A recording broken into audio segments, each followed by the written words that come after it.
Good evening. Welcome to the Town of Emmitsburg meeting, Monday, February 2nd. This time we call the meeting to order. Everybody please stand for the pledge of allegiance to the flag. Pledge allegiance to the flag of the United States of America and to the republic for which it stands, one nation, under God, indivisible, with liberty and justice for all. Thank you. Let's see. Future meetings for the town of Emmitsburg. We have the Green Team meeting tomorrow night or tomorrow afternoon at 3 p.m. here at the town office. We have Parks and Recreation Committee meeting February 17th at 7 p.m. here in the town office as well. Planning Commission meeting, it was on February 24th at 7 p.m. at the town office and on Zoom. And we have a Board of Commissioners meeting on March the 2nd, 7 p.m. at the town office and again on Zoom. So for tonight's meeting agenda items, do we have a motion to approve the meeting minutes from January 12th, 2026 meeting? So moved. We have a motion. Do we have a second? Seconded. We have a motion and second. Any discussion? Those in favor? Aye. Motion carries. Thank you. Can we state for the record that Commissioner Sweeney's not here? please? Yes, I'm sorry. Thank you. Commissioner Sweeney had reported that he would not be able to make tonight's meeting due to a work emergency. And let's see, tonight we also have police report.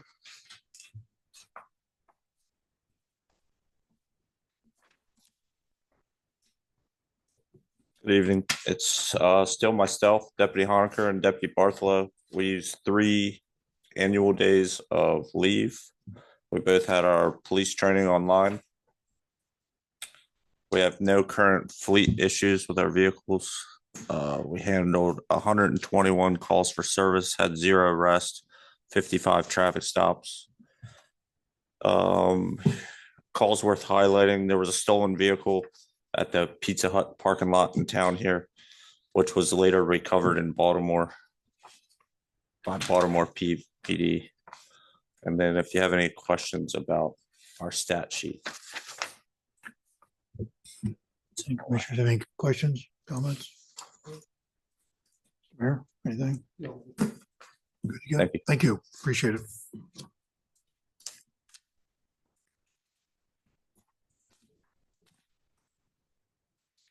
Next item is town manager report. Any highlights or? All the park restrooms are winterized, the dog park's winterized. The one bathroom in community park is open for the winter season. If you'll note under wastewater, I know we didn't get a lot of precipitation. We haven't gotten a lot of precipitation, but if you'll notice that only 1.26% of the wastewater treated in the month of December was wild water. We are making leaps and bounds. Yes, part of that isn't because we haven't had a lot of precipitation, but it's also because of some of the advances that we've done, the sewer relining and the cammering. We are in a deficit of precipitation at 5.41 inches. There's the well depths on page 10 and 11. Trash pickup will remain Mondays during the month of February. I wanted to note on page 12 in November and December, staff experienced issues with water production due to several major water leaks, some that were the town, but some were privately owned, or not privately owned, but it was their responsibility. We fixed the Verizon building, the backwash pond at the water plant, 3 leaks on North Seaton Avenue. There was a residence on West Main Street. There was a leaking hydrant in the provincial house at Mother Seaton. Fixing those leaks. Our flows at the water plant overnight are at the lowest they've been since I've been here and Jared's been here. And staff's working on updating the emergency operations plan for the wastewater treatment plant. I sent an email to the board following the last commissioners meeting on a solar update. The board already received all this. But I wanted to just bring it to everybody's attention that when we were calculating total savings on solar, staff has always been under the impression that UGI's bill, which is on page 14, where it says metered usage, that everything that we were being billed was just for the metered usage. That's not correct. It was everything that was generated by the solar field. So you'll see the updated chart on page 13 that shows the estimated total savings that we projected for FY '25. Okay. And then page 15 was just a quick snapshot because I mentioned it at the last meeting, the comparison on the EV stations from solar and non-solar. That's all I have. Kathy, can we go back to the trash real quick to pick up? Will they be doing it on President's Day? Yes. Okay. All right. Grand Administrator's report. I kind of went through hers to see what she might have. I know she's got the grant that's upcoming that's due to MDE by February 7th. That is for funding for the West Main Street water line replacement project that's ongoing.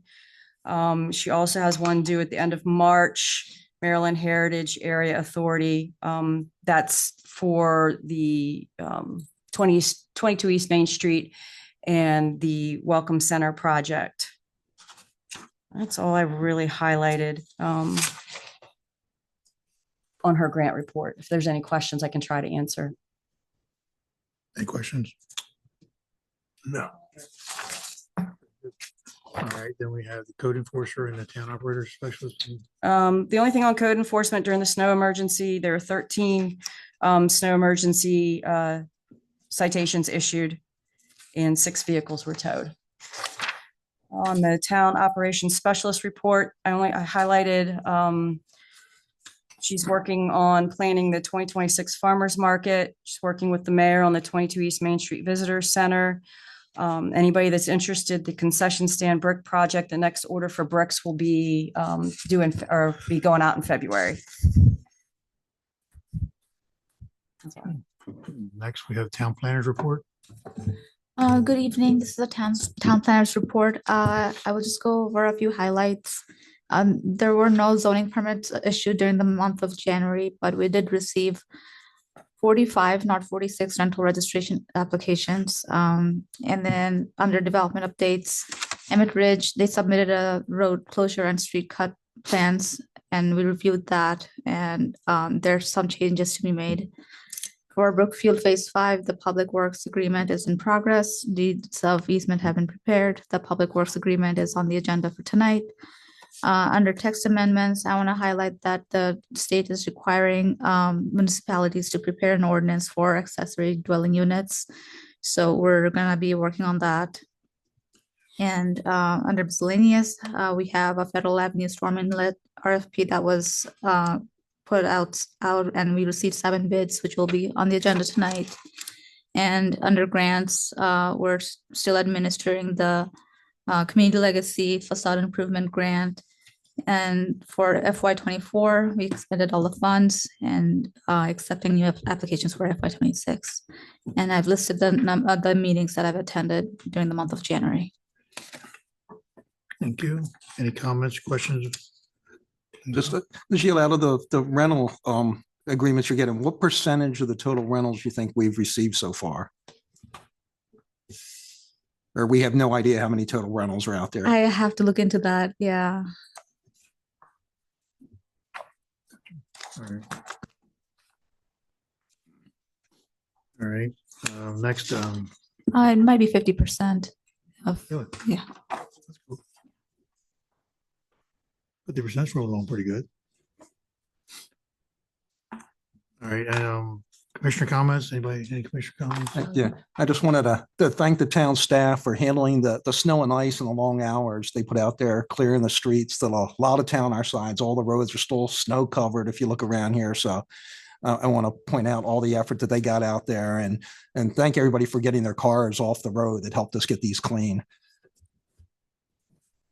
Yeah, I agree. Thank you to all the Public Works employees who cleared the streets. A couple of concerns that I've heard that I wanted to bring up.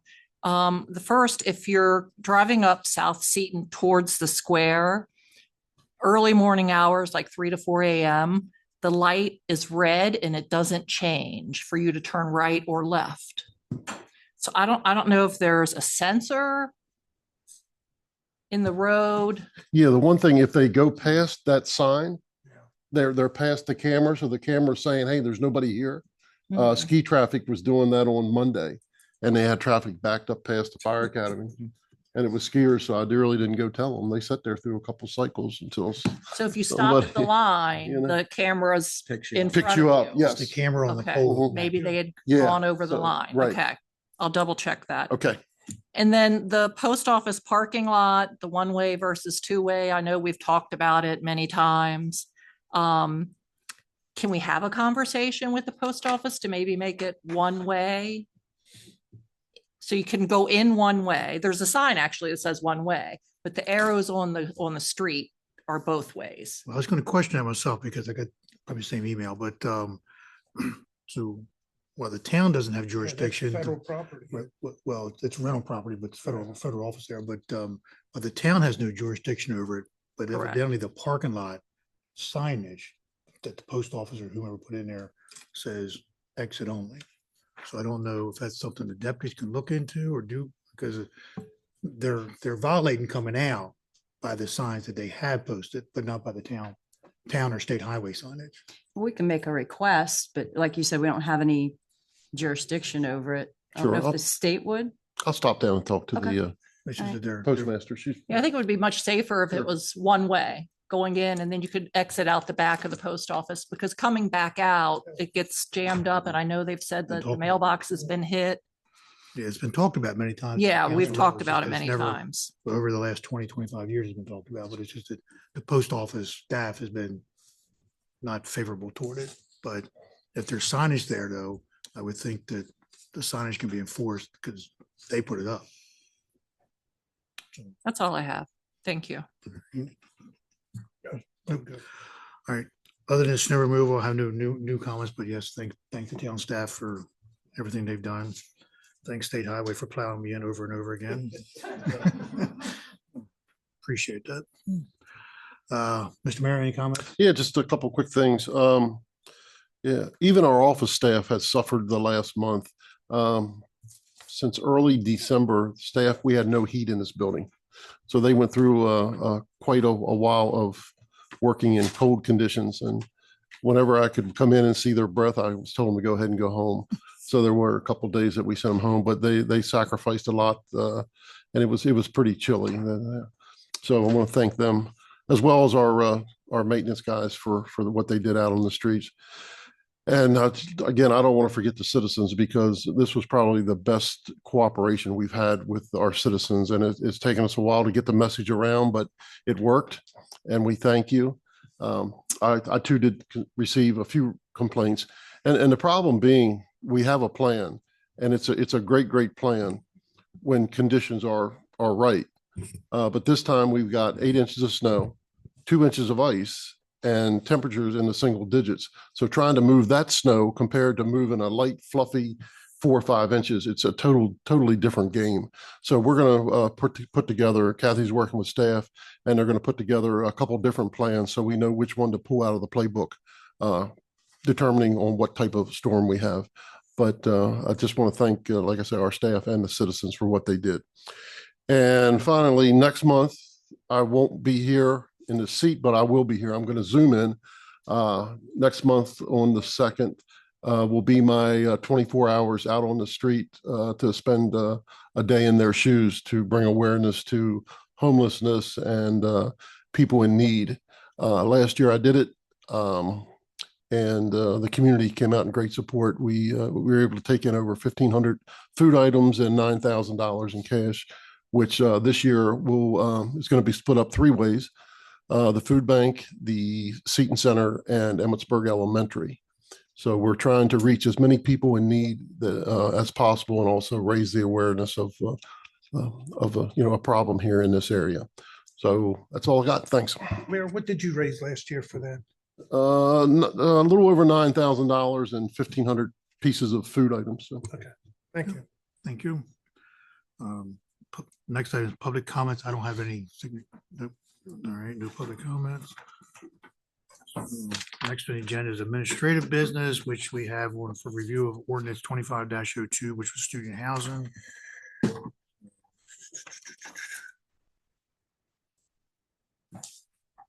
See some musical chairs now.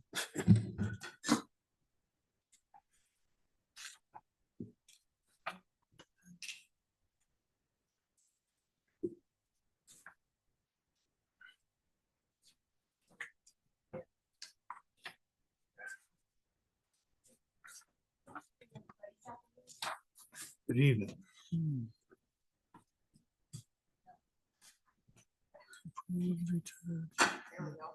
Okay.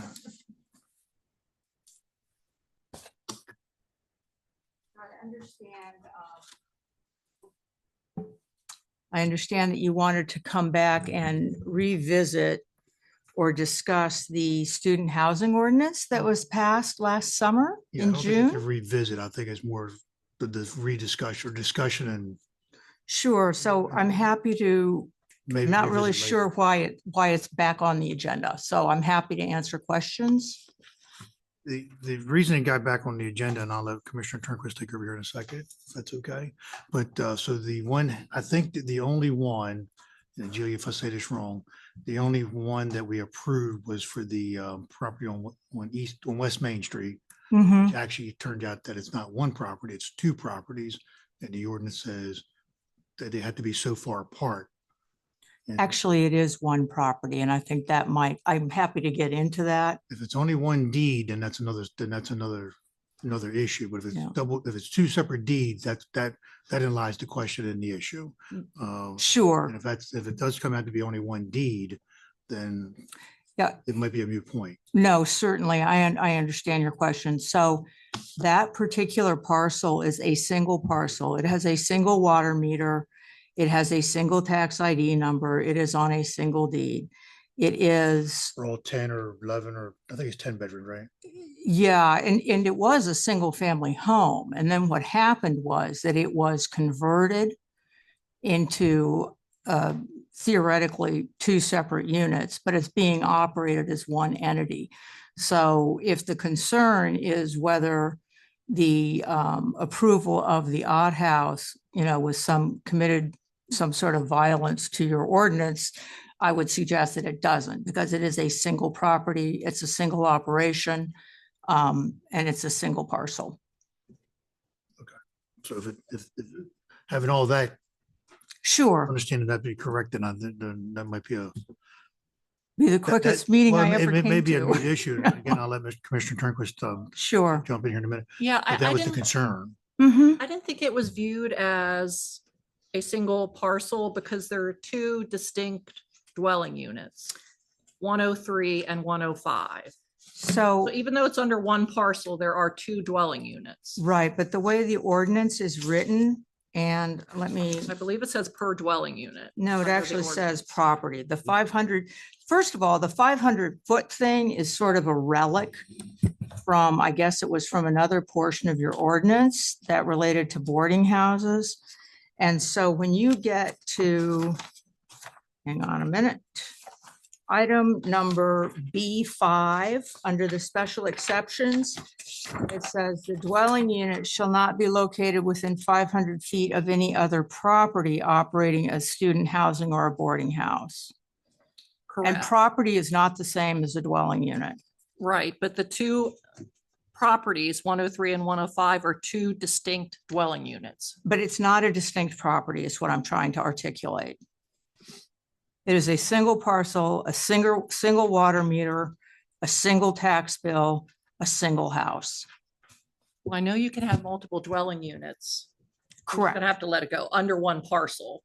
Yeah, I think that if you're concerned about the use of the term property, then you would need to revisit the ordinance. So I guess if I say it this way then, so if I go to sell, what's the addresses, 1 and 3? 103 and 105. 103 and 105. I can't sell 103 without 105 being sold, That is correct. without a subdivision. Yes, and I don't know how you're going to do a horizontal subdivision. Right? Right through the middle. Yeah, but no, it's a property is the term of art being used in the ordinance. And so for that reason, it's a single property, and it's also a use that's arising at the same time. It's not as though they're two separate operations. I think what causes part of the confusion is every door on Main Street has a number. My house is 2628 West Main Street because at one time they tell me that my living room was a barber shop. That's why it has the big picture window and all, but it's one unit, but I have two addresses. The same way with my rental property next door. It's 2224 West Main Street because there's two doors. Yeah. So it doesn't, that's very confusing to people. But if you look up, going up Main Street, every door has a number. Do we have a way to correct something like this, the 2224, just make it one number? No. Do you know how many bills I have to change and how those? No, actually we did. We tried to do this back when I was fire chief. We went because the Main Street is not numbered correctly, and the citizens just went nuts. Jim, you were probably mayor then. Well, you're the one that messed it up. That's right. I'm sorry. Yeah. And for people would have to change all of their records and everything, and they didn't want us to touch it. And if Yeah. anybody doesn't want to be reelected again, go ahead and try that one. That's it. Yeah, I mean, that whole address system is also a relic. I mean- Main Street's housing addresses is from east to west. It's Yeah. crazy. I mean, and it's not uncommon. I mean, my own house has two different addresses. The building that I'm in downtown for my office has two different addresses. I mean, it's all over the place. But if you want to sell the Ott House, you're going to be selling the whole Ott House. It is a property, a single property. And that's just one of the features of what I call Old Town Emmitsburg. It's Yeah. just the way it is. I mean, I will say that if we, as in you, want to revisit the student housing ordinance, there is some legislation, Najila already referred to it, the accessory dwelling units. This is another mandate from the state that is going to have to be implemented no later than October 1st of 2026. And so you are going to be seeing your zoning code again. And, if there are other aspects of the code that you want to address, I would suggest doing it sort of in an omnibus fashion so that you just get through it. Because I do know that when we were working on the student housing ordinance, when we were working on the rental registration ordinance, that, there are other bits and pieces of your ordinance that may have made sense once, but they don't make sense now. And there are some terms that are used in the use tables, but they're not defined and vice versa. So it could use a little sprucing up. And I think, are you getting a consultant? Yeah, so a consultant is coming in to review the code. So if you have a wish list, I would suggest that you make it known. And then the consultant can help Najila, work on a revamping of the code to the extent you deem appropriate. Yeah, I wanted to mention when we approved the text amendment in June of 2025, the scope of the amendment was limited to the applicant's request, right? So there were only certain things we could change. Correct. Correct. Okay. So at that meeting, it was stated that a dwelling unit of 5 or fewer bedrooms would be a boarding house, regardless of who it's rented to. And student housing was defined as 6 or more bedrooms, Correct. requiring a special exception. But we didn't put in the text amendment that it was 6 or more bedrooms triggered the special exception. That's not in, we left that off the policy, the text Right. amendment. Yeah, and so basically what that came out of was if it fits within the boarding house definition, then you don't have to go through the student housing hoops. If it doesn't fit within the boarding house definition, then you do in fact have to go through the student housing hoops. And Yeah. so you don't have to say everything that it doesn't apply to, because you'd be having a kind of long list. So that's why that wasn't in there. But the student housing definition, it makes it sound like it's all student housing regardless of the number of bedrooms. So if you don't qualify that the exceptions only apply to 6 or more bedrooms, I think it's confusing. Well, then that may be something you want to look at again.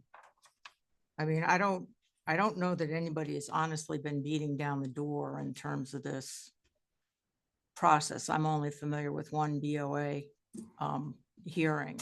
But if you think that it is confusing, those are the sorts of questions and things that we can address on the review.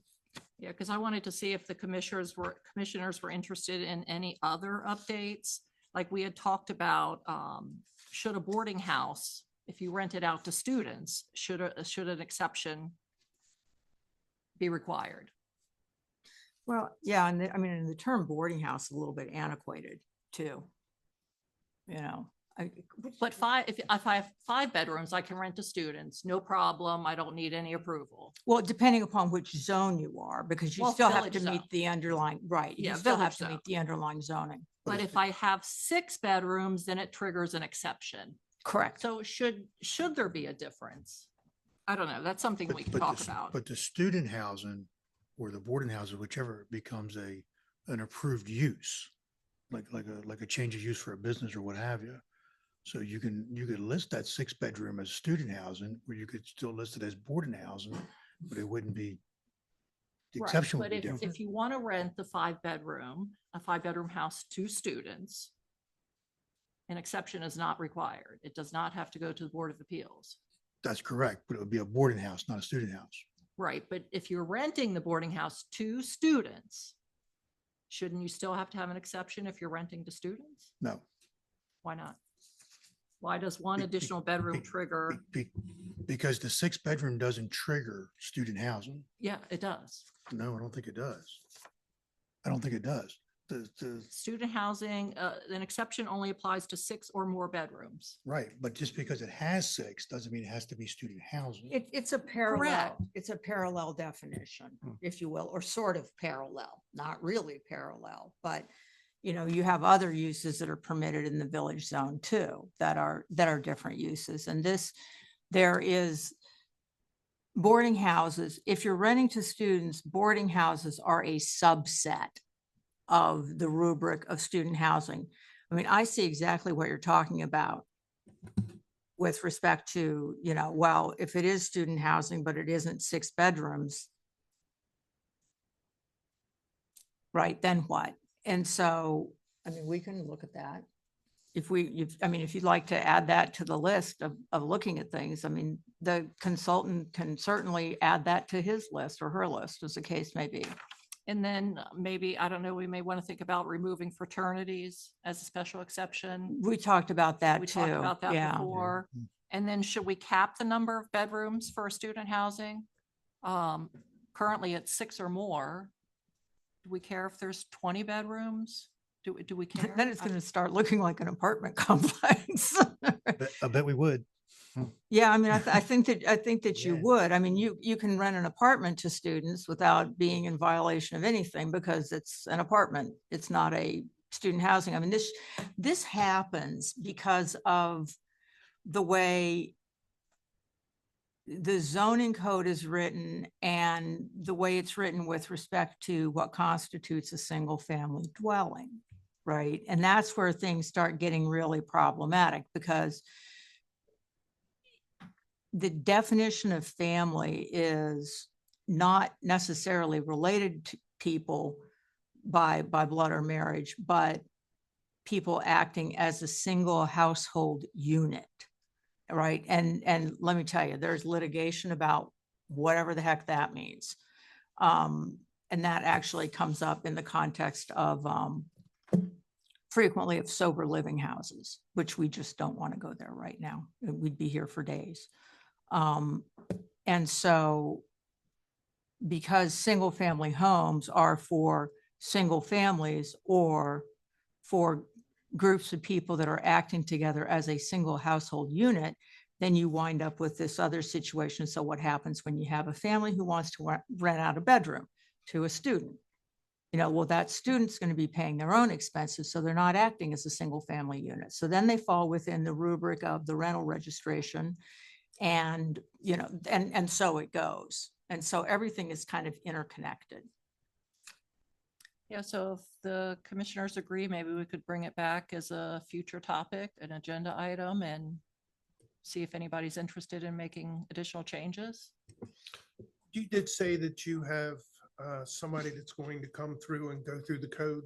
We actually, Nigeria and I have a meeting on Monday with a potential consultant on revamping the planning code, which then, I mean, like what Leslie said, if we're gonna do it, then that's the time to do it and knock out all these things. So whatever, as Leslie mentioned, whatever requests you might have about the planning code that you want to see, certainly send them to Nigeria and I's attention, and we can start our list. We can work with that consultant, try to get everything knocked out, you know, not at one time, it's gonna take a while, but to date, So they're planning to go through all of chapter 17. that's what we're hoping, yes. 17 So and shouldn't we 16. wait, Yeah. Valerie, until they Yeah, no, that's conclude and fine. then- Mhm. okay.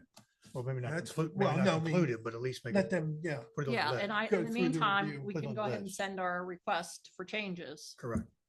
Right. Yeah. I can say as the auxiliary housing committee down in Annapolis, I've been meeting with that for the last year and a Mhm. half. There's lots of changes we have to make by October. Yes, there are. And it's painful.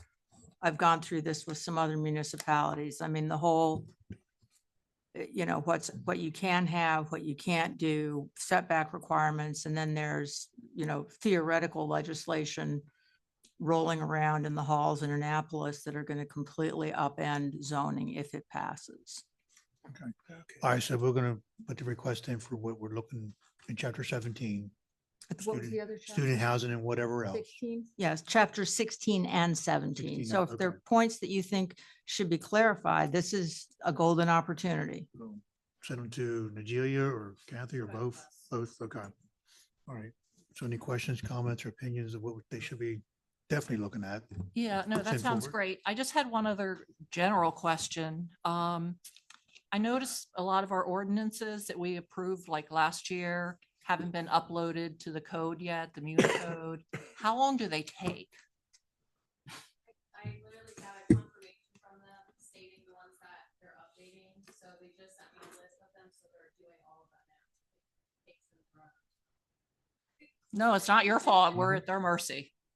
Yeah, Yeah. quite sure they are, and sometimes, like, I said it back when it was before, they have to follow rather than. Mhm. Thank you. Okay. All right, thank you very much.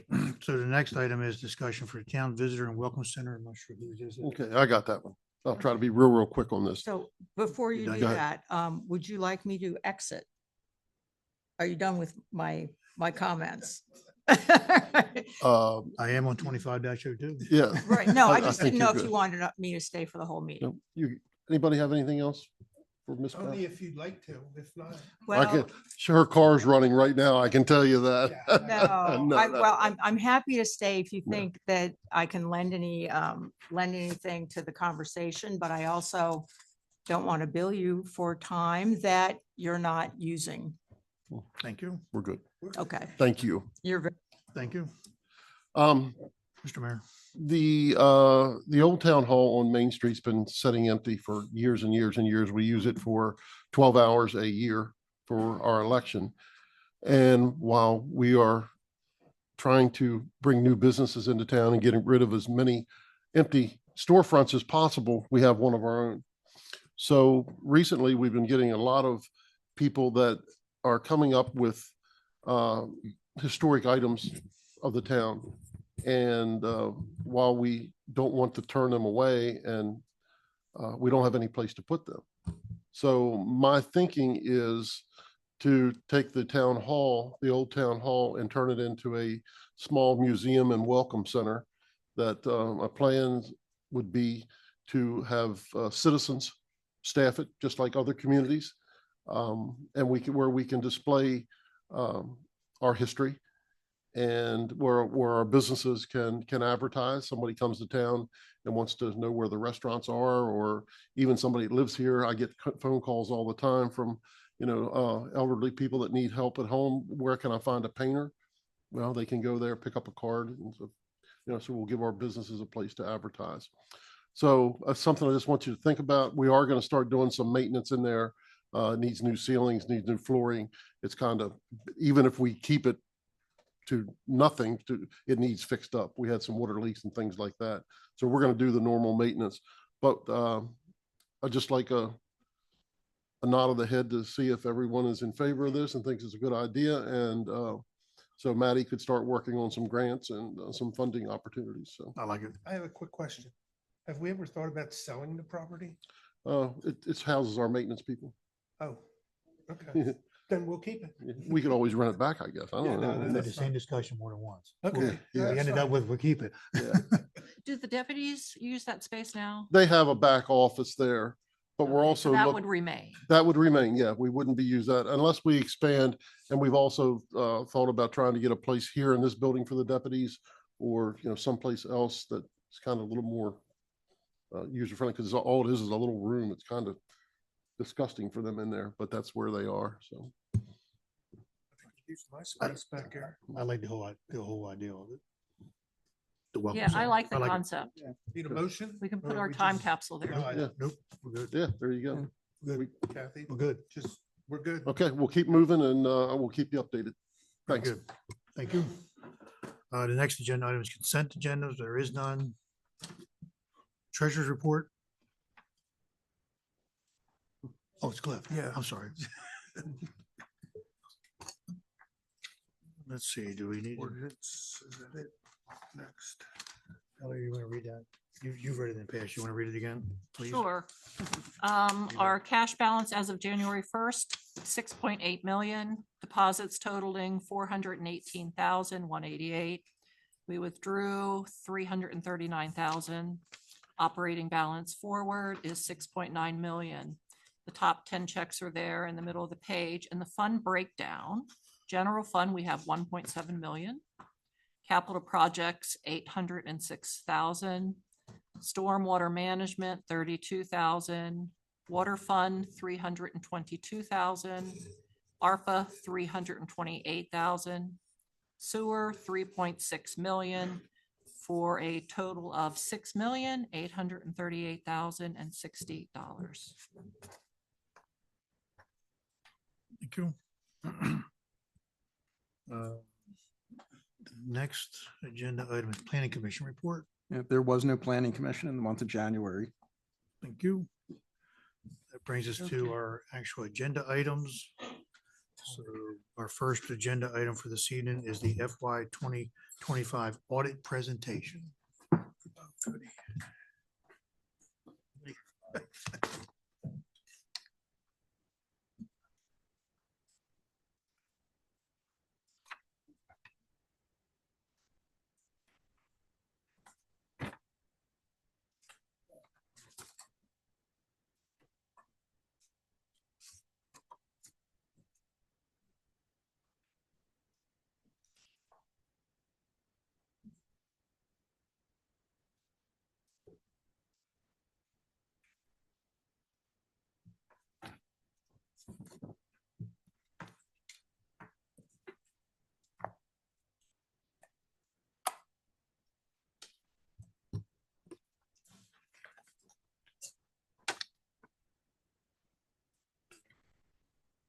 Is that ready?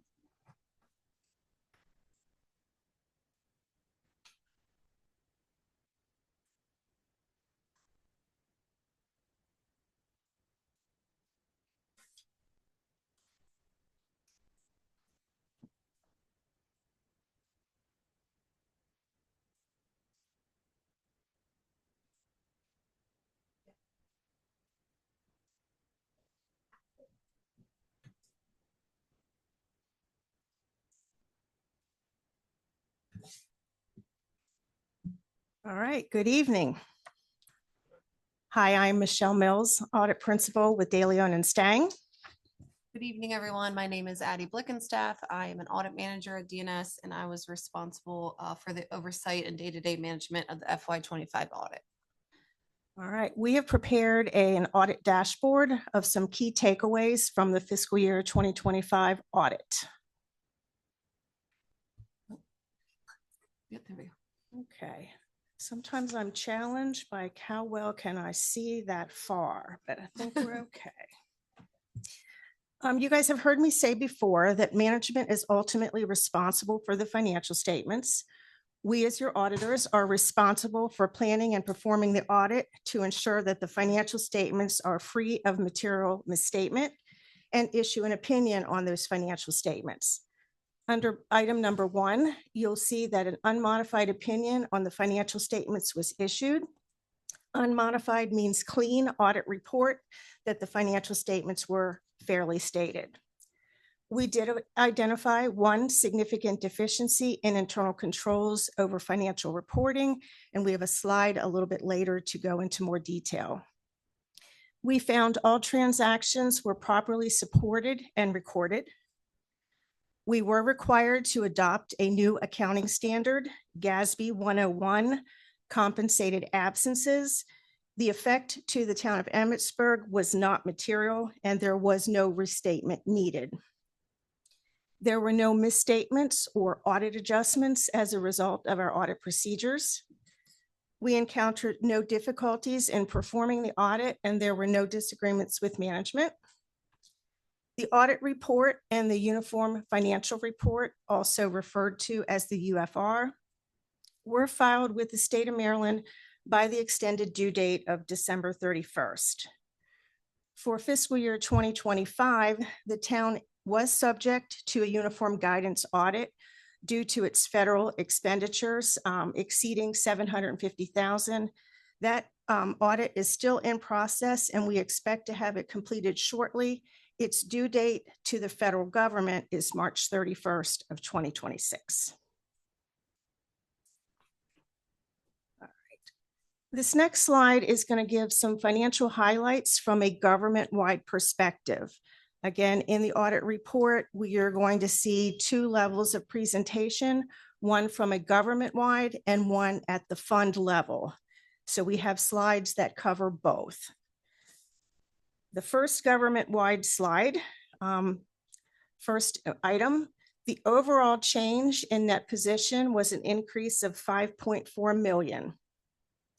The town's cash deposits were fully collateralized as required by state law.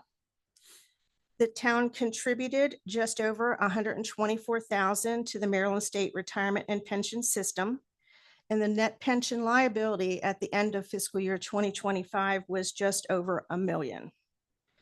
Your total debt payments due within the next year are approximately $225,000, and your total debt outstanding is $6.8 million. There was new debt issued, just under $2 million, and the interim financing loan was paid off. Your future lease payments due to the town, also known as a receivable from the lagoon lease accounted for in the sewer fund, is just over $582,000. At the end of fiscal year 2025, there's approximately $684,000 of unspent ARPA funds, and that is recognized as a deferred inflow in the water fund. And the last item listed as a financial highlight is the Stormwater Management Fund had its full year of operations. The revenue was just over $34,000. The expenses were just about $5,600, and the change was about $29,000 at the end of fiscal year 2025. Here's a quick snapshot of the government-wide total assets. Government-wide total assets were about $50.5 million, which was a $6 million increase or 13.5% from the prior year. As you can see from the bottom part of the pie chart, just under $40 million or 79% is the town's capital assets net of related accumulated depreciation. The town had receivable balances or amounts due to them at $2.8 million or 6%, a small $22,000 other asset balance. The town's cash and cash equivalents balance as of June 30th was $5.18 million. Restricted cash was just over $1 million, and the town had investments or CD balances of $1.4 million. Question. Yeah. What is the restricted cash?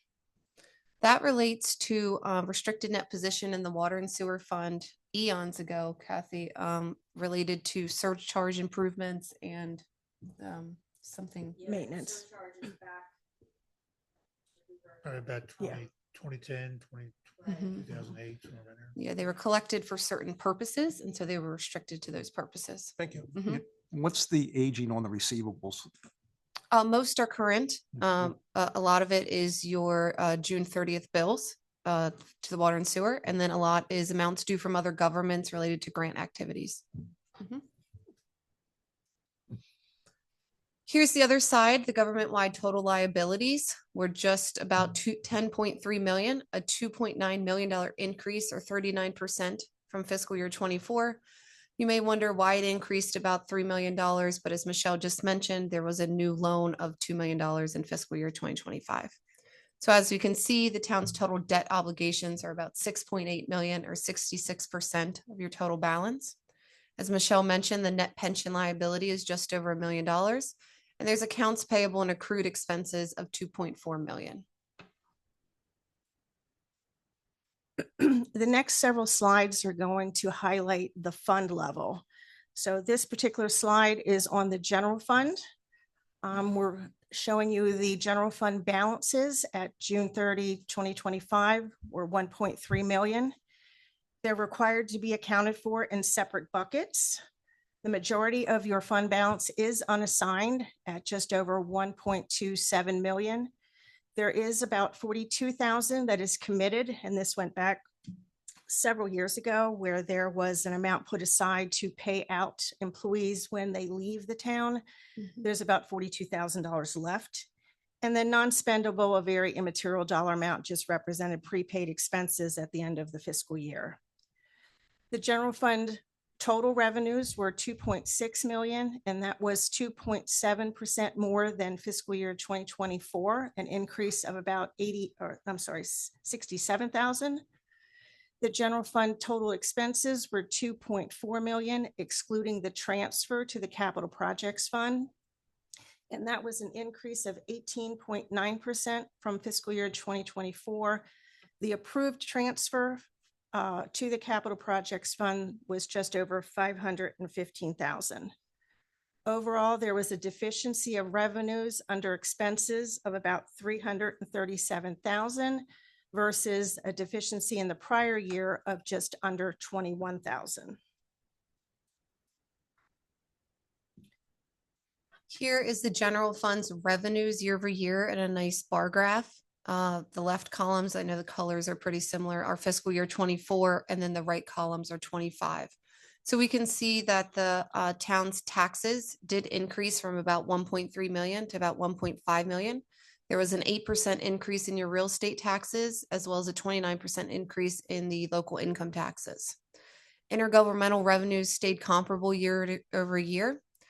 Service charges again saw a slight decrease from about 320,000 to 274,000. And other revenues did dip as well from 308,000 to just under 200,000. This was mainly related to there being a $112,000 decrease in interest income recognized in the general fund. This was due to declining rates as well as the town changing their methodology of how interest was allocated during fiscal year 2025. Here's the general fund expenses year over year. We can see that general government expenses increased significantly from 754,000 to just under $1 million. This was related to a new position, an increase in benefits, as well as a PTO payout of an employee who resigned. Public safety stayed comparable, ending the year at about 329,000. Public works rose slightly from 646,000 to 730,000. Recreation and culture again remained comparable. And as Michelle mentioned, the transfer was very similar to the previous year at about 516,000. The town also accounts for its capital projects in a separate fund. So the capital projects fund balance at the end of fiscal year 2025 was about 818,000. 19,400 is restricted for, and it was collected from impact fees and was to be used for the impact fees and the emergency warning system. The remaining balance is assigned for future capital projects. The total revenues were just about 549,000. And that was an increase of about 241,000 from fiscal year 2024. The capital projects fund expenses were just over 1.1 million. Again, a significant increase over the prior year as well. Overall, there was a deficiency of revenues under expenses of about 36,000 after the transfer versus an excess in the prior year of about 145,000. Here we can see clearly what made the capital projects fund revenue increase, as the intergovernmental revenues or your grant revenues took a large increase from about 283 to 532,000.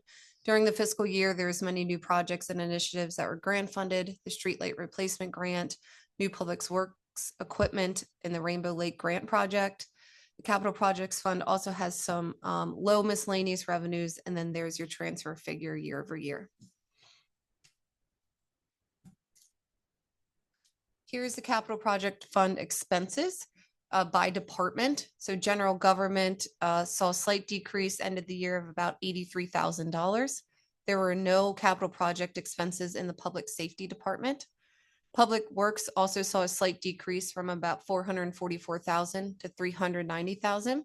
And then the increase was mainly due to your recreation and culture projects, skyrocketing to about 627,000 due to the Rainbow Lake project, concession stands, and trail improvements. All right, the next few slides are going to take a look at both the water fund and the sewer fund. The water fund has a net position of about 10.5 million. The net investment in capital assets comprises 10 million of that total.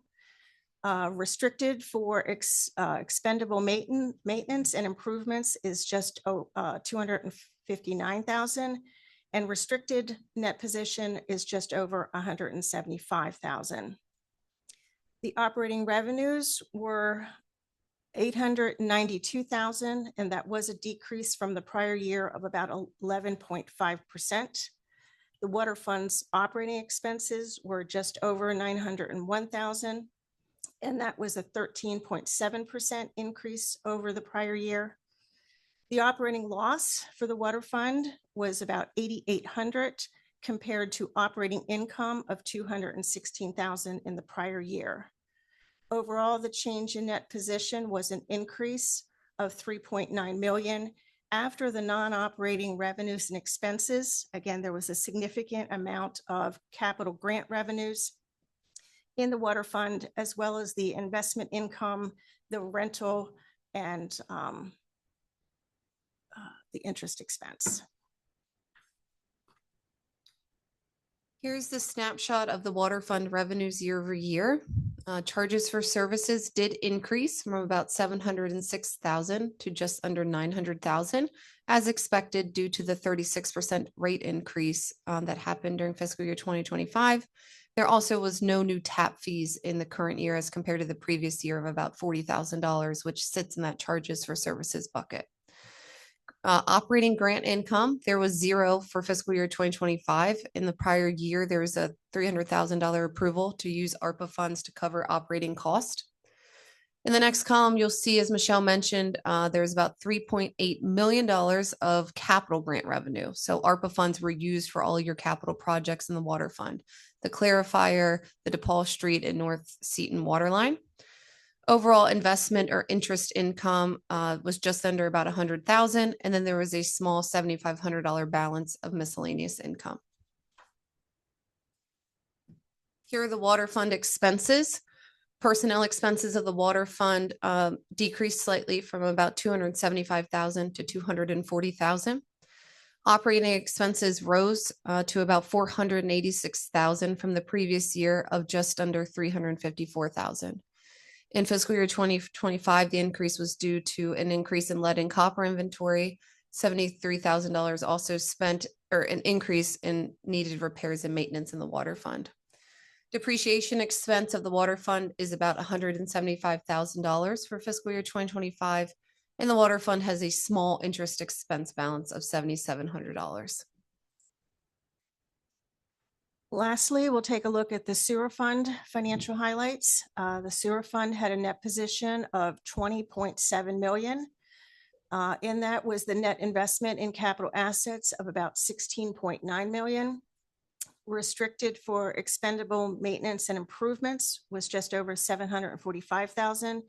And the sewer fund has unrestricted net position of 3 million. The operating revenues were just under 1.1 million, and that was a slight increase from the prior year of 3.7%. The sewer fund operating expenses were about 1.6 million, and again, that was about a 6.3 increase from the prior year.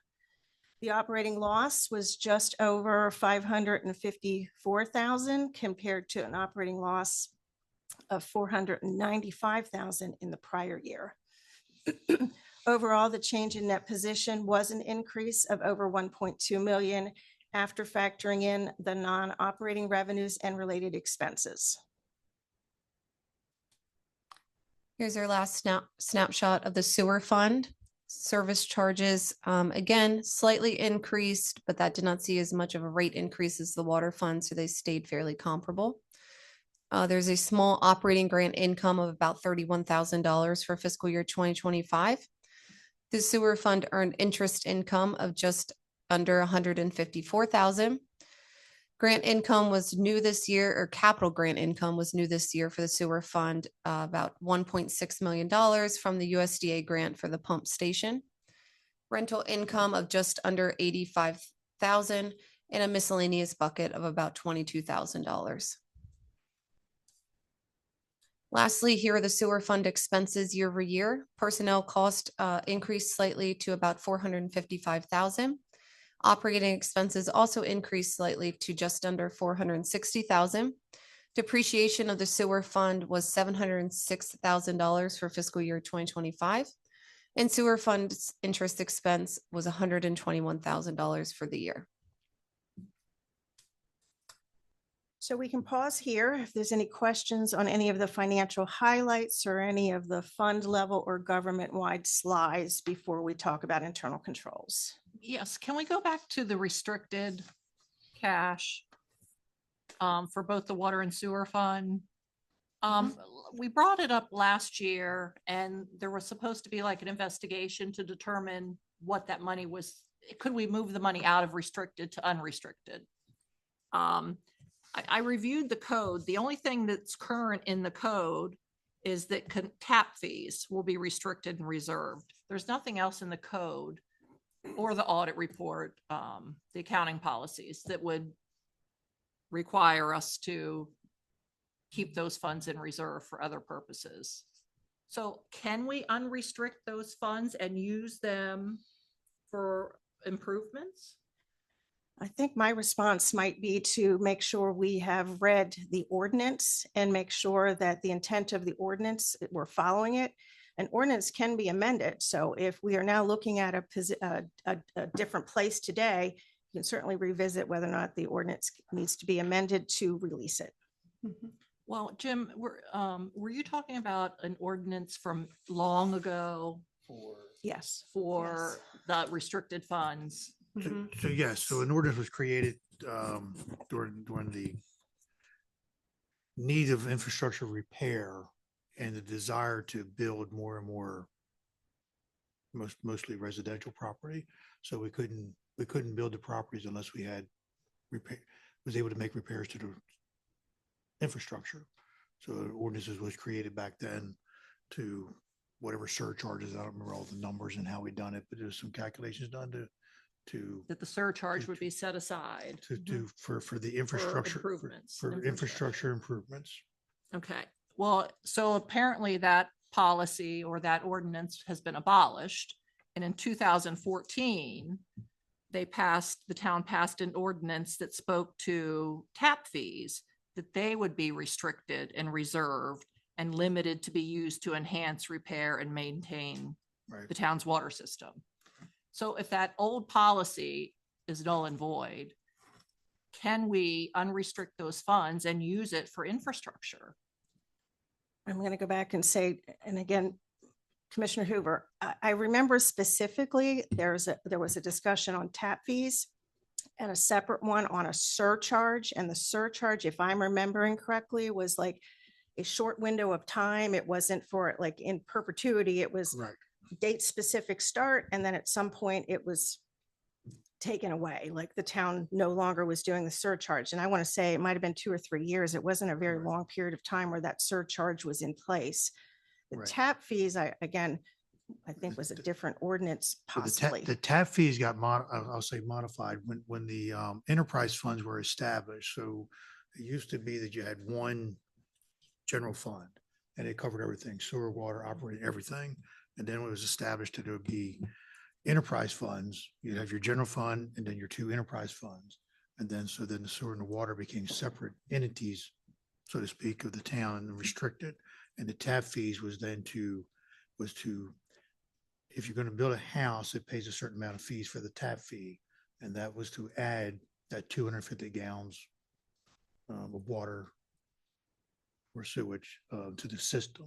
So that's the intent and purpose of tap fees across the board, not just here in town, Evansburg. That's to provide an increase in the size of the plant or the equipment or pump station or what have, something like that. Right, but the ordinance, so the original ordinance, right, for the reserved funds based on the surcharges, that ordinance is gone. But for the surcharge, it is gone. The tap fee ordinance is still. Right, that's still in That's effect. still in but place. So This particular budget was for surcharges So- and that policy is gone. So why can't we unrestrict the funds and use it for infrastructure, which it was intended originally, because we have put cost into our infrastructure. Right. Yeah, So I'd have we to go should back. be able to use that money for infrastructure. I'm a little bit unsure as to why we didn't. Right. Because there has been a lot of infrastructure improvements made. Yeah, so why aren't we New using water it? lines, new sewer lines, we haven't brought new wells online yet, but relining of sewer lines and things, but so I kind of thought most of that money was spent many, many years ago. But that's what I thought, but so I'd have. think to, once it like becomes Michelle said, I'd have to go restricted- back and read that ordinance Yeah, I and how it think- was written then. I think once it becomes restricted, there needs to be an action taken to approve its release. So it may have been used long ago, but the formal approval and action to use it and release it But the money's still there. didn't occur. The money or some of that money is still there. So certainly I think, yes, that's an option. We're not Leslie to say what legal things you need to go through, but maybe it's just another Well, I think- approval of the I ordinance. think it's like Mhm. you said a minute ago, the ordinance could be changed. I mean, Yes. I'd have to refresh my mind because you're talking 20. Right. Right. And I don't know that, again, I'm being literal too, like, so the ordinance is still in place. It's just an action was taken to stop collecting more. Surcharge. So during that period of time, the collection of this little over $1 million, you all did exactly what you said you were going to do. And then you made a decision that says, we're not going to collect it anymore, but we didn't ever do anything to say how we're going to use it or release it or again. Something is in the ordinance, if I recall correctly, something's in the ordinance that says what it can be used and spent Exactly. on. Yeah. And I couldn't find anything in the ordinance then that spoke to Then we may need- surcharge fees or reserved funding only as it relates to tap fees. then it may be So related that to. ordinance I couldn't find. I don't think there is one. Yeah. Then it I- may be. there is there- one. Oh, there definitely is Yeah. something. It could be a resolution. It may not be an ordinance. It may just been a resolution. I mean, I know we have it in our file, so I can certainly share the number with Kathy. Kathy, you were saying? There's one here in 2004 that talks about the sewer one, so I just have to find the ordinance. Right, but They're it's gonna not, make it it's be not in pretty our close. current code of ordinances. Not to collect it, no. Yeah. It's not in our current code that money is to remain in reserve and be used for infrastructure. It's not in our current code. It may have existed in 2004, but it doesn't currently exist as, Yeah, there was no sunset clause put on the money itself to say, well, after this, you can just whatever you want to do with it, but So we Yeah. should do something with it instead Well, of just sitting there doing. well, nothing. like I said, I mean, we're certainly doing a lot of improvements and have done over the last 25 plus years. Every year have done something to reline a pipe or Mhm. like, I mean, in the water, we probably might be want to look into. I mean, probably, Yeah, I Falls think Creek we, or we should get, Forest. get Leslie to make sure that, Find you know, out we do whatever we do is Yeah. proper. There's a lot of places to use that. Oh, yeah. You know, there's an artesian well I'd love to buy on the mountain. Well, good luck with that. Yeah, I mean, I don't water's think we got- only we two ain't got hundred that much money. fifty-nine thousand, but sewer, 745,000. That's a lot of money that we could use for our infrastructure. Need a new chair? Well, it sounds like a lot, That's but sewer. our Well, I problem, mean, our problem is our projects.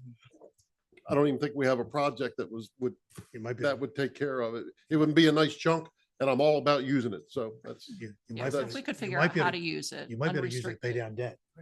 Right. Pay down debt in the sewer or water funds. Mhm. Save a lot of money there in interest. okay, we'll get Leslie on that. But yeah, I think it's something we can look at to find out why we have not already spent it or allocated it, or what we can spend it or allocate it toward, and how much we really have. Any other financial related questions? Okay. All right. And then our last slide, I mentioned when we started that we did identify one significant deficiency in internal controls and that we were going to discuss it a little bit later. Addie, can you help me out? Yeah, sure thing. So finding 2025-001 internal controls over salary and benefit allocation. So I'm not going to read it in its entirety, but just kind of hit on it high level. Again, accounting standards indicate that cost allocation should be applied on a systematic and rational basis, right? Cost should align consistently. Benefit costs should be allocated consistently with your salary allocations to reflect the true cost of operations. So during 2025, employee benefit cost, including your employer paid payroll taxes and fringe benefits, were not allocated consistently with the allocation method used for salaries.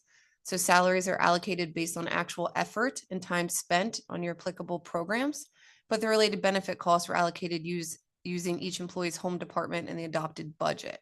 So this resulted in a misalignment between salary and the associated benefit cost. The town's allocation methodology for benefit costs was based on an employee's home department and budgeted amounts rather than actual. This was intended to manage and stabilize costs within certain funds, but ended up in inconsistent allocation of your expenditures amongst salaries and benefits amongst the three funds. So we had Kim do an estimate to determine the effect of this. So if the town had allocated benefit costs using the same basis as salaries, the distribution of expenditures across funds would have differed. And the impact is as follows. The general fund would have saw a decrease in benefit expenses of 43,000. The stormwater management fund would have seen a slight increase of about $1,100.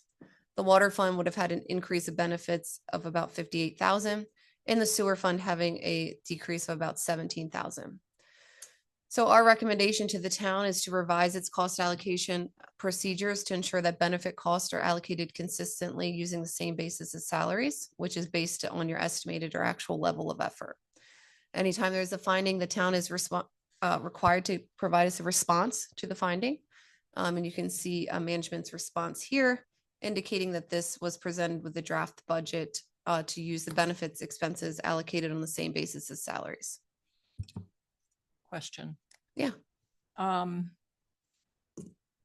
got to think this through because we didn't get a copy of this in advance, so I didn't know that was going to be on the slide. Oh, okay.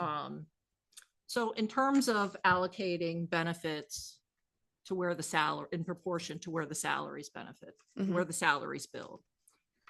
We discussed this at length last year, and we were told that it is not a law.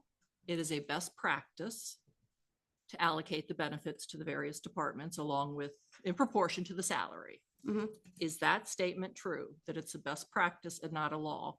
And furthermore, I don't recall you ever creating this same deficiency in prior years when benefits were handled exactly the same.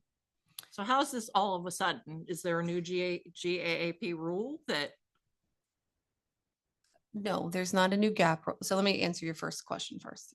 So I wouldn't say that it's a law, but there are best practices within accounting standards, right, that municipalities should follow. I wouldn't call accounting standards a law, however. So it's not 100% mandatory that we follow that. And if that's the case, how can it be considered a deficiency? And you've never made it a deficiency in past years. Well, well, there's two types of deficiencies, so maybe we should define that first. First, there's a material weakness. That's a highest level of deficiency, meaning that there is a material misstatement that was not being prevented, detected, or corrected on a timely basis. This is not this.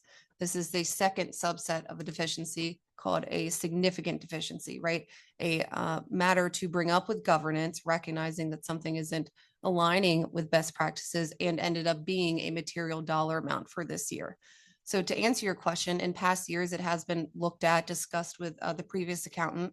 And really in this year is when it became a material amount across specifically the general and the water fund based on how salary movements happened in fiscal year 2025, because the town manager's salary got moved differently, as well as the town operations specialist, right, town clerk, but the benefits didn't move along with it. Right, but historically, the town has always charged benefits to the home department. It's never been brought up. This past year it was brought up as a best practice, but it's not a law or a regulation. So I don't even see how we can call it a significant deficiency. I don't see how the town can be hit with that deficiency for a best practice, a suggested best practice. Well, I'd say it's probably more than just a best practice though, because you want your financial statements to be fairly stated. So if we're looking at things and an allocation doesn't align properly, you're not getting accurate financial statements. And it has been brought up before, it just has not been elevated to be a significant deficiency because the numbers were smaller. Circumstances were different. The conversation probably has been had many times over the last 5-10 years as to why are we still doing this? It doesn't seem to align. And the numbers always did across funds not have a material effect. This time the numbers are starting to creep. And so we felt it was appropriate to bring it to your attention so that you have the information that you need to decide whether or not it's time to do something that aligns best with practices and is in accordance with generally accepted accounting principles. What you do with that, I guess, is up to you. But we are required to communicate these things to you when it starts to hover and again, runs the risk of material misstatement in the future. Okay. If it's been de minimis in the past, what changed and made it substantial this year? Well, I'm gonna say Addie chimed in a little bit too, because there was some movement of where the salaries were going. So again, once you moved your salaries, again, the home department stayed static, it had an impact. And those. Kim, right, the town manager moved 100%. Well, the salary is allocated as they have been, is that the home departments change. So Right, where correct. the town manager and the town clerk had previously been in your sewer fund, as home departments, your sewer fund was getting hit with their benefits expenses. They shifted to your general fund. So now your general fund is getting hit with a lot more benefit expenses. You also have an increase in pension and benefits in general and salary increases in general that are helping with the materiality of that increasing.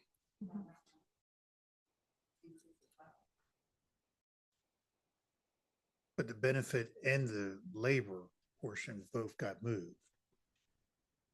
Because the benefits, No, the benefits are charged 100% to the employee's home department. right, what I'm saying is in this case, like when the town manager position was moved from sewer to operating, Benefits were. benefits were too, so both were moved, labor Well, and. only benefits. benefits, no, Only- only benefits were Oh, that's right, moved. that's right, salary is allocated hour for hour, Yeah. Correct. that's correct, Mhm. in whichever departments, that's correct. And of course, this wouldn't be an issue if every employee only worked in one department and you Right. could truly assign a home department, but we know that that's not reality. But you're saying if they work an hour, well, 10% in the water department, 10% in the sewer, and 10% in Parks and Rec, 10% of their The benefits. should follow. benefits should follow Mhm. over the course of 10 departments, 10% each or whatever. Mhm. Piece of cake, right, Kim? Okay. But then you're saying from an accounting, you're saying from the auditing perspective, though, by not doing that, it's a concern of the, The funds aren't seeing their true actual cost of expenses because you don't have alignment between the benefits following the person's salary. Gotcha. That's how the town's always done. I mean, it's right, but that's what they've always done. That's always been the town's practice to charge benefits to the home department. Until last year, it came up that, oh, well, it's the best practice. Maybe we should do this instead. Yeah, I don't remember 20 years ago when we done it. But I think it was like a 17, I remember Donna doing like a 17% across, whatever it was. 70% here, 18% there, 21% there, whatever. And I don't know if she just done labor or she was doing labor and benefits. And now I'm starting to think she probably done labor and benefits.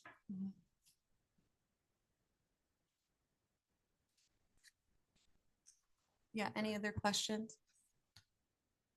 Okay. No. Just want to give a big thank you to Kim. Again, Michelle mentioned on the first slide that there was no audit adjustments found, which is huge because that means the data and the reports that you're getting are accurate.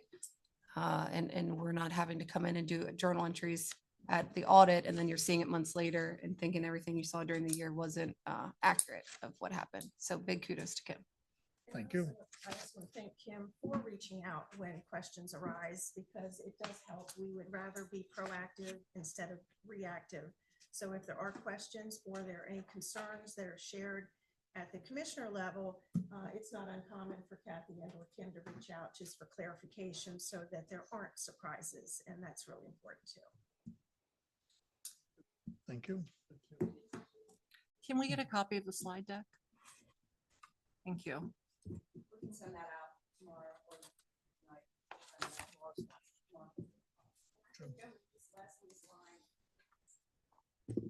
Yes, you are. Thank you so much. Unless you see something on the agenda that excites you, which I don't think there really is here. It seems like nobody wants to stay tonight. Can I be dismissed? Yes. Thank you. Appreciate it. Great. All right, moving along here. Our next agenda item for consideration and review is the FY 2025 budget transfer request on page 31 for consideration. So do we have a motion to accept the recommended budget transfers as listed? All right, we have a motion to accept. Do we have a second? I'll second. Thank you. All right, so we got a motion, we got a second. Any discussion on the item? I just have a question. Typically, we get, I think in past years, we've gotten the SIP that showed all the line items and the available balances. Could we get that later? Which it shows all the categories, the current balance, the expenses, what you transferred in FY 25. I'm sure that's. Okay. That would be great just to see the balances in those categories. My apologies. I have them. If there's one of these that you have a question about. No, I just Okay. want to see the overall status of those accounts. Okay. That's it. Okay. Any additional questions, comments? All right, then we have a motion, we have a second. All those in favor? Aye. Aye. Motion to move. Unanimous. Item number 3, for consideration approval ordinance 26-02 Parks and Recreation Committee update. Okay. Clark drafted both of these in response to some concerns that were brought up about lack of uniformity in the code between the Parks and Rec and the Citizens Advisory Committee meeting or committee code. So what he changed, page 33 is the current code. Nothing's being recommended to be changed there. Page 34, the meeting time shall be passed by resolution. So there's gonna be one resolution that addresses committee times so that they can be easily changed, where you don't have to go and update the code and then wait for MuniCode to update the website or the online So the resolution will follow these ordinances to set the times for the committee meetings. I believe in the code, there was nothing about the quorum in the parks. I remember. So letter G is new. A quorum shall consist of a majority of the existing filled seats membership. No vote may be taken in the absence of a quorum, whether or not there's a quorum determined when the meeting commences. And I believe that's going to match everything that's on the Citizens Advisory. And letter I would be the committee may adopt such rules of procedure as it deems advisable. And those are the changes for the Parks Right. Committee. All right, do we have a motion to accept the resolution? It's ordinance 26 I'm sorry, 02. Yes, The ordinance dropped off the page. 26, yeah, ordinance 26-02. 02. It got dropped off for some reason. Parks and Recs. Do we have a motion? Commissioner Hoover, before we proceed with the motion, can we talk about changes? Because I do have some changes and corrections. And then maybe we could just roll that into the motion. I agree with that because I have some questions too. Okay, all right. All right, so I'll start page 33. I'll try to make it quick. For the Parks and Rec. So paragraph 1, third line, it says Title 16 subdivisions. Yeah, that's not It right. should be Title 12. Yeah. Page 34, letter D. It says we're going to post the meeting on the channel, the town cable channel, the town office, and other. Can we just take out the town office and make it website, town website? That's fine. And then letter H, it says we're going to put the minutes in a record book. Can we just put our minutes and agendas on the website? You've already started doing that for CAC. That's fine with me if that's what the board wants. That's totally. I mean, it's easier than keeping a book. Yeah. I'm right with it. Okay. Okay, so that's it for that one. And then page 37, the CAC, Wait, again, the wait. first, Wait, they're separate agenda items. Yeah. okay, So let's try and get. I want to start with that. Okay, Yeah, I then want let's to go to, include the first agenda item. So you have anything on Parks and Recs? Yeah, I just have with F on page 34. We go through attending the meetings, and if they're absent from 1.5 or more of all meetings during the year, the committee shall recommend to the mayor and board of commissioners that the member's resignation be requested. Why are we asking for a resignation? Don't we have the authority to just remove them from the board? Well, the board has to vote to. But I'm saying, Just accept the resignation. This is I the mean, way why- it's always been written. So, I mean, I didn't I mean, have to change it. I'm just saying, they should just send a recommendation to the members there to just terminate. Why go through sending them a letter and asking them to resign? No, they haven't made the meetings. We just remove them and replace them. Well, I think we want to give people an opportunity to present a case. Well, then they You know, it present could- it to the, It could be, it could be, health reasons, it could be work reasons, it could be anything. well, I then, think we just want to give them the opportunity. well, that would be a totally different circumstance. Of course, nobody would say, we want you to resign because you're ill. I'm just saying, people that just don't show up, why are we sending them a letter and requesting a resignation? Just come to the board. They can say, the members of the committee can just send whoever's in charge of the, well, I guess there's nobody. Well, the It's Parks being and writ- Recreation. I think you're reading it. It's not a letter sent to the No, no, no. member. It's Well, a it says the mayor and board of commissioners that the members resignation be, okay, be maybe I am requested by the reading it wrong. committee. Okay. Yes. That's Yes. fine. Okay. Then that's fine. Yeah, my mistake. That's all I have. Okay. how many members are currently on Parks and Rec? Do you know off the top of your head? Off the top of my head. It's okay if you don't. Do you know? I think there's a place, it holds 10, right? There's a place, Sabrina knows. 6, 7. 6 out of 10. So the quorum is 4. All right. Any other items on Parks I don't have anything else. resolution?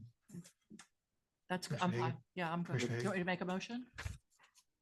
Go for it. Okay, I'll try.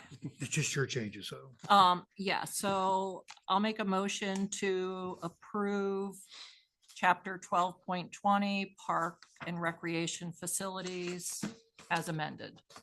Second. We have a motion. We have a second. Do we have the amendments? Yeah, I have Title 12, Okay. the putting it on the website for D and H. Perfect. All right, so we have a motion, we have a second to accept the amended ordinance of 26-02. All those in favor? Aye. Aye. Motion carries unanimous. All right, now we can move to ordinance. Agenda item number 4 for consideration approval ordinance 26-03. Basically the same thing for Citizens Advisory Committee update. If you want to Sure. the highlights of. To make it here. uniform with the Parks Committee, letter A was updated to match it. It basically says shall not exceed 10 members, one Board of Commissioners representative who shall be a voting member, took out serve as a chairperson, but not a voting member. So now the Commissioner Liaison is a voting member, just not the chairperson, so it matches the Parks Committee. And again, letter E, the meeting time shall be passed by resolution. Then letter H, the no vote may be taken in absence of a quorum, whether or not there's a quorum determined when the meeting commences. And then J, the same, the committee may adopt such rules of procedure as it deems available. And then I'm assuming Commissioner Turnquist, you want to make the same changes to, Well, one of them is already there. So the first paragraph, page 37, should be Title 2. Item number C, it says it shall be the responsibility of the chairperson to communicate approved proposals. Well, the Commissioner Liaison is no longer going to be the chair, so that should say, instead of chairperson, the committee's commissioner representative. And I think that's how it's worded in Parks. Would communicate approved proposals. Letter E, it already says the town website. And then letter I, if we could just change that to match Parks and Rec, to say that agendas and minutes will be on the website. That's it. Okay. Kathy, I have a question. I'm Go ahead. Looking at You write the- your thing down there.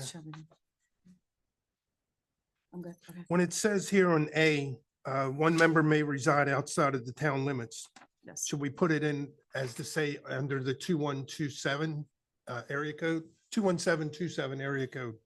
I mean, do we want somebody from Frederick to be part of this?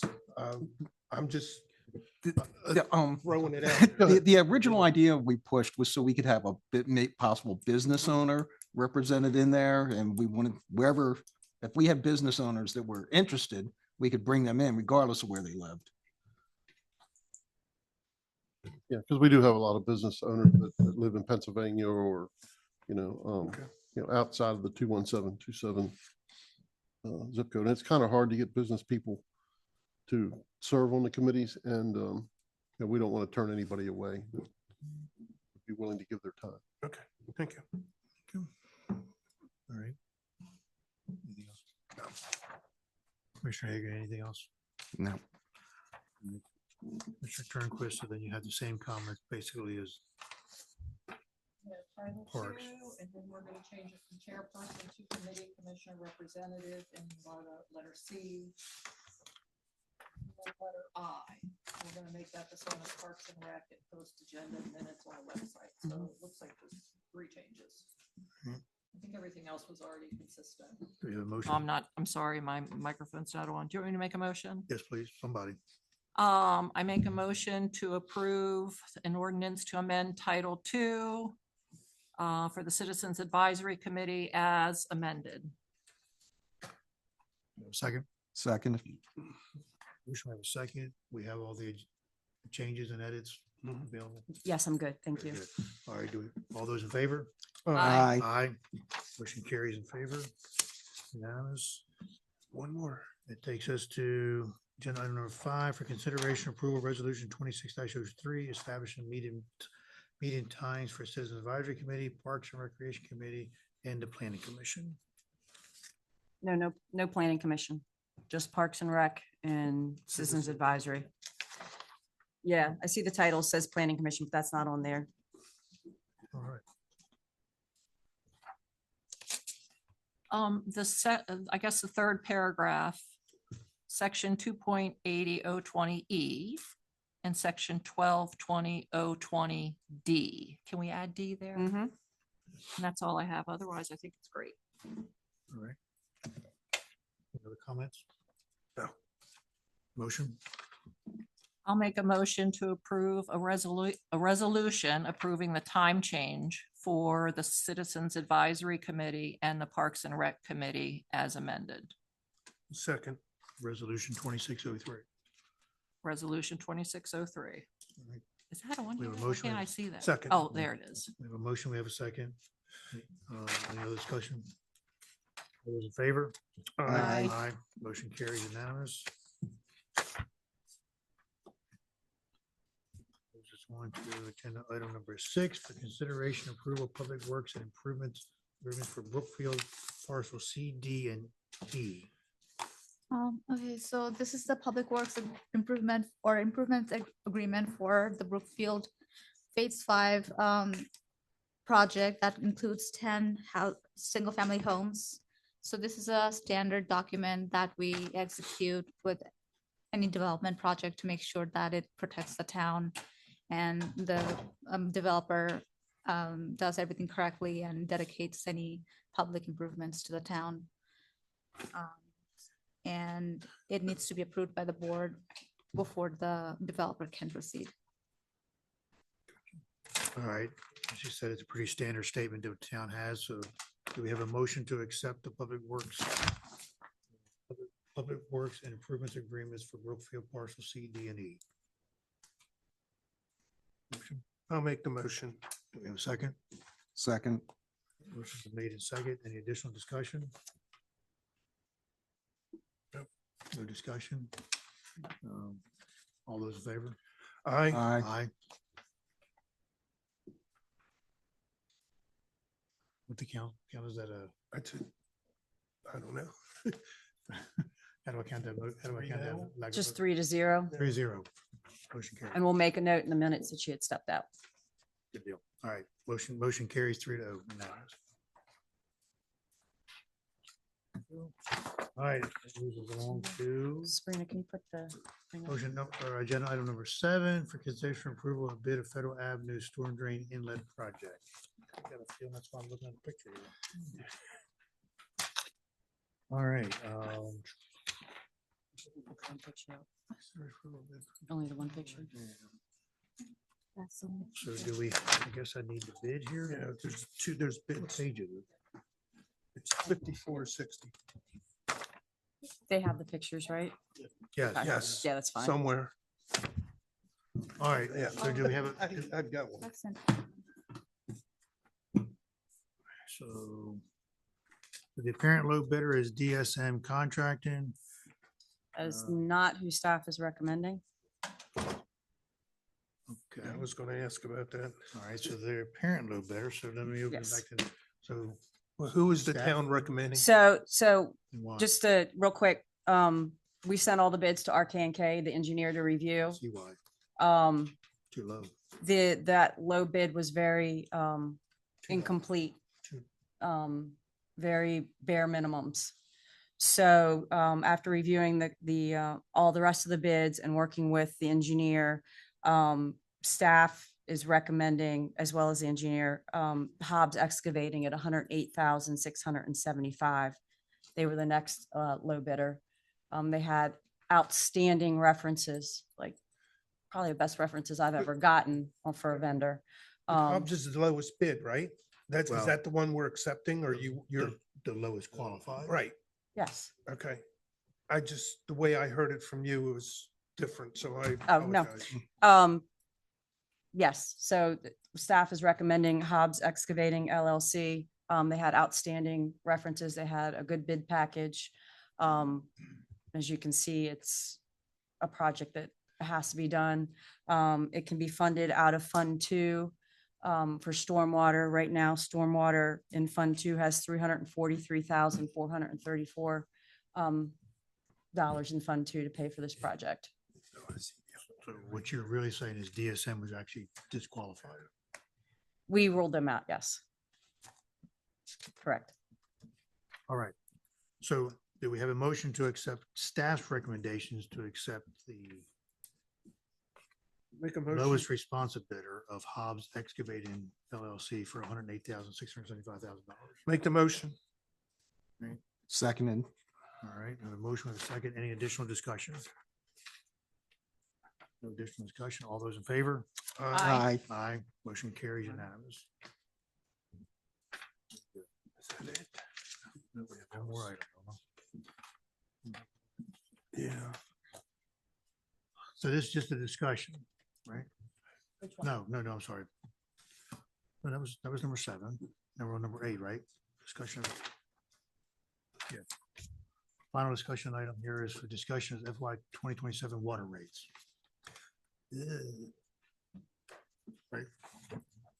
Yes, so Sorry. what we put in here on page 57 is the current water and sewer rates for FY 26. FY 27 is known since the board already established that as a 3% yearly. And then the minutes page 59, the motion was that the commissioners will review water rates yearly and will make recommendations for changes in the rates if necessary by March. If no changes are made, the water rates will increase by 3% each year, or the CPI rate, depending on which one is higher.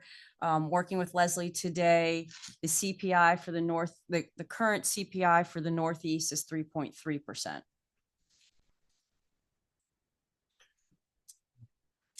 That would be the standard, the 3.3.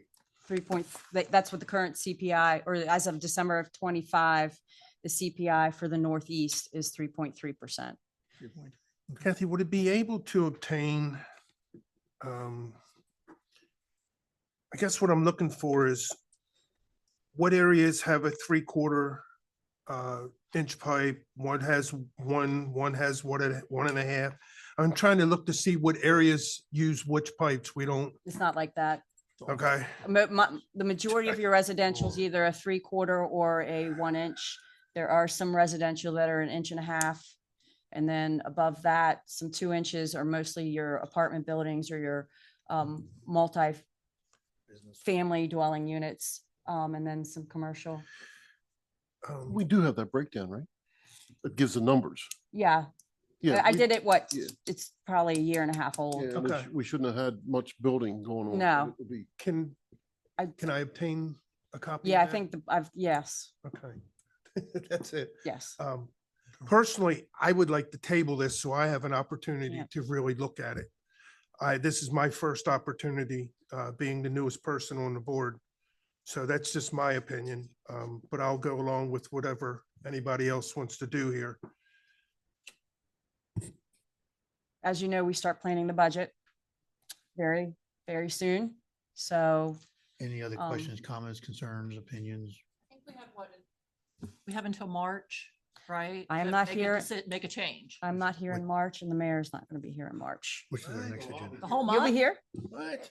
No, I'll be here. You're but here. I'll be Okay. here in spirit. I am not here. Be here, but not here. Is that how the code So you'll reads? be Yes, but the minutes on page 59, yes, but I will pull the code up very quickly, but maybe. Yeah, so if we don't do anything, it goes by 3.3%, and that was intentional design. Right. So we have to make a Right, so it decision has to by do something to March, keep but I up don't with know the what the, economy. right. I mean, you have to make this is just a discussion tonight. You have to take the actionable item in March. That's right, there's no vote tonight.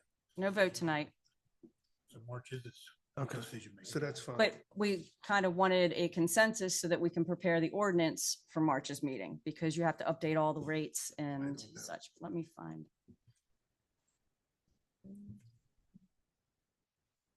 That was I can't. June of give- last year, I'm right? happy following the ordinance of 3.3. I'm good with that too. Server's down.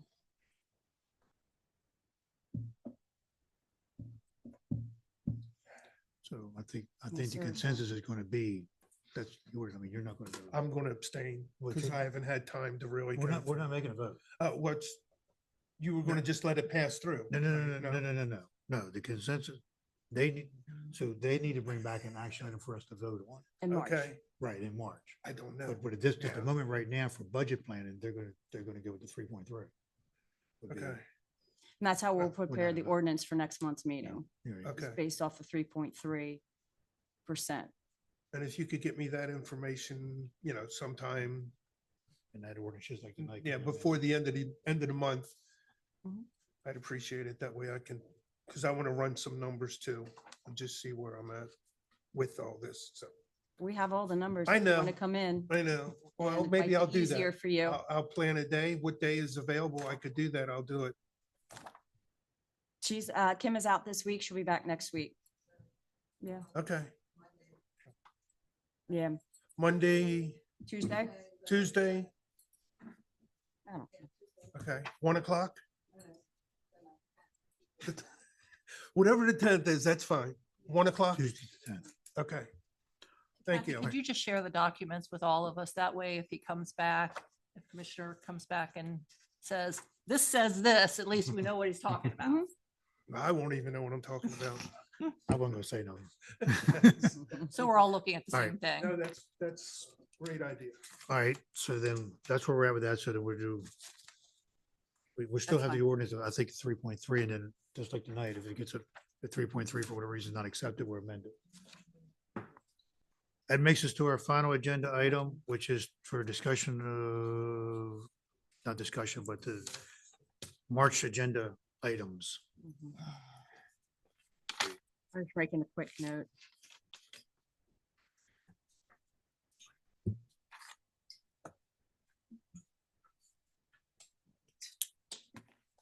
As I mentioned, I purposely kept March's agenda light-ish. I will not be here for the March meeting, so if you have any questions leading up to the meeting, please reach out to me sooner than later. I will be here the week before that meeting. So I can try to be prepared and get everybody the answers they need. For March, I don't have any admin and no consent. Number one would be for consideration approval of guidelines for the Cedar Avenue Community Garden. Number two would be for consideration approval of ordinance 26-04 water rates. Number three, for consideration approval of policy P 26-01 pool rates. Pool, yeah, kind of swimming pool. And number four, for discussion, Town of Emmitsburg Charter Amendments. Clark will be here to present that.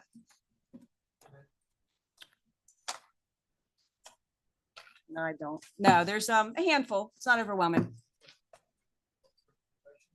For discussion, because he'll present it, and then if all goes well, then I'll bring it back for a vote in April. That's all I have. Yeah. What about sewer rates? Sewer rates, the code already states that it goes up 3%. Right, but you'll have to amend the ordinance, right, to increase the rate. Mm-mm. It's already there Why do think- we have to do water? because you only approve FY 26 rates.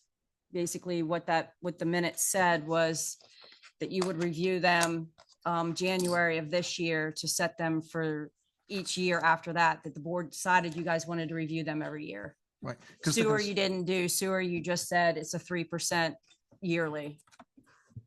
Right, but the ordinance is going to be amended to show the new rates. Yeah, the sewer's Yeah. already on there through, Is it multiple years? the sewer's already on there through multiple years. It's, where are they at? Sewer, I'll have to look to see if rates. it's been updated. I'm trying to find it here. Oh, that's going the wrong way. Where are the rates at? Why can't I find them, Kim? There they are. There they are, further down. Sewer rates are set through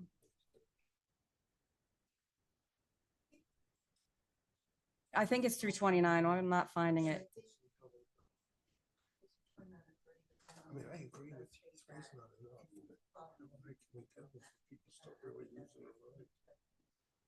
Okay. Is it 3% or CPI for sewer? No, sewer was just 3%. Only, we didn't make it for both. Mm-mm. Okay. No, sewer was just I thought we did both. the 3%. Okay. Sabrina, they never put the chart back in the code. I'll work with you if we can get that. Okay.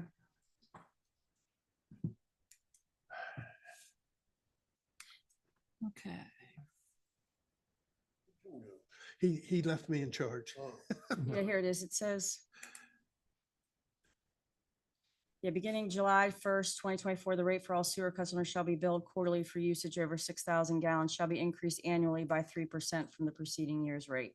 So that was what the board said for sewer. There was only water that said, or CPI. Mhm. Got it. Okay. That's good then. Anybody else have an agenda they'd like to add? You're done, right, Kathy? With the- I am, Okay. yes. Not to March. Okay. We need Kathy here for a Yeah. lengthy agenda. Mr. Hagan? Yep, I'm good. All right. I guess that's it. Make a motion that we adjourn. Make sure you state the time. Uh, Did you vote to accept the agenda? Oh, yeah. Okay. I have a motion to accept the agenda. So moved. Second. All in favor? Aye. Passes 4-0. Back to you, sir.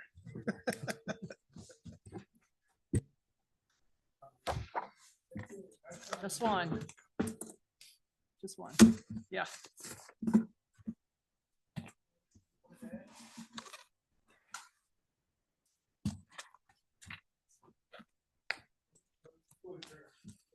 Second. Aye. Aye.